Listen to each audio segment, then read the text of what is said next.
কেকেআরের তখন mid innings চলছে, মানে 10 ওভার অতিক্রান্ত হয়েছে, প্রায় প্রায় কুইন্টন ডিকক মানে ধোঁয়াধার ইনিংস খেলছে। ঠিক সেই সময় গুয়াহাটি স্টেডিয়াম আসামে একটা ফ্যানের এন্ট্রি হয়। সেই ফ্যান দৌড়ে দৌড়ে প্লেয়ারের পা ছুঁয়ে মাঠের মধ্যে উপস্থিত ছিল রাজস্থানের বিভিন্ন প্লেয়ার, যশস্বী জয়সওয়াল, হেটমায়ার, ধ্রুব জুড়েল এবং ডাগ আউটে রাহুল দ্রাবিড়ের মতন লেজেন্ড, কলকাতার ডাগ আউটে বিভিন্ন লেজেন্ড। কিন্তু সেই ফ্যান চুজ করলো তাদের হিরো, আসামের হিরো, গুয়াহাটির হিরো রিয়ান পারাগকে।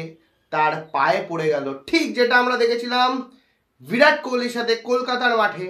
বিরাট কোহলির পা ধরে যে ছেলেটা সে খুশি, সে বলেছে তিনি ভগবান দর্শন করেছেন, ঠিক সেরকমই একটা কিছু রিয়ান পারাগের পা ধরে ফ্যান চলে এলো এবং তাকে পরে তো নিয়ে যাওয়া হয়, যেটা প্রসিকিউর থাকে। কিন্তু এই যে জিনিসটা, এই অ্যাক্ট যেটা হলো, সেইটা নিয়ে এখন সোশ্যাল মিডিয়াতে ট্রোল হচ্ছেন রিয়ান পারাগ এবং অনেকেই বলছেন যে এটা কি কোনো পিআর স্টান্ট। রিয়ান পারাগ মানে রিয়ান পারাগেরও কি ফ্যান থাকতে পারে? রিয়ান পারাগ, আমরা কেউ কেউ এটাও বলছে যে রিয়ান পারাগ তাকে পয়সা দিয়েছে সেটা করার জন্য, এবং অনেকে ট্রোল করে বলছেন যে সে পা ছুঁয়ে বলছে ভাই ক্যাপ্টেন্সি ছেড়ে দে। এরকম ট্রোলের সম্মুখীন হচ্ছে রিয়ান পারাগ, যেটা নিয়ে সোশ্যাল মিডিয়ায় এখন অনেক কথা উঠছে। দেখুন, এই ব্যাপারে যেটা মন্তব্য, যেটা বক্তব্য আমার, যে দেখুন ফ্যান্স সবার থাকতে পারে, যে কোনো প্লেয়ারের, যে কোনো, মানে ধরুন কেউ ক্রিকেট খেলছে, তার সব থেকে বড় ফ্যান হয় তার বাবা মা, তার আশেপাশের লোক, তার পাড়ার লোক, তার পরিবারের সমস্ত কেউ। রিয়ান পারাগ এমন একটা প্লেয়ার, তিনি একমাত্র আসামিস প্লেয়ার যিনি রিপ্রেজেন্ট করছে এবং ইন্ডিয়ার মানে ক্রিকেট খেলছে, রাজস্থান রয়্যালসের হয়ে বহুদিন খেলেছে, বহু বছর ধরে খেলছে এবং তিনি ক্যাপ্টেন। তো অবশ্যই এটা আসামিস লোকেদের কাছে একটা কিন্তু খুবই প্রাউডের জিনিস। আপনি মনে করুন যে আপনি এমন একটা রুরাল জায়গা থেকে আসছেন, ঠিক আছে, এমন একটা জায়গা থেকে আসছেন যেখানে সেরকম ক্রিকেট বা সেখানে সেরকম স্পোর্টসের কোনো কিছু নেই, আপনি সেখান থেকে একটা বড় প্লেয়ার হয়ে উঠলে।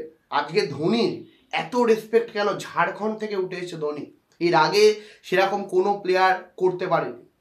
রিয়ান পারাগ আসাম থেকে উঠে এসছে, তিনি খেলছেন। হ্যাঁ, অবশ্যই তাকে রাজস্থান রয়্যালস অনেক সুযোগ দিয়েছে, তো রিয়ান পারাগে যেন অন্য কেউ থাকলে এত সুযোগ পেত না। ব্যর্থ হয়েছে পরপর সিজন, তাও চান্স দেওয়া হয়েছে। আগের সিজনে তিনি তার অর্থ বুঝিয়েছেন যে এত বছর ধরে ব্যাকআপ দেওয়ার পরে কেন তাকে ব্যাকআপ দেওয়া হয়েছে, সেটা তিনি বুঝিয়েছেন রিয়ান পারাগ।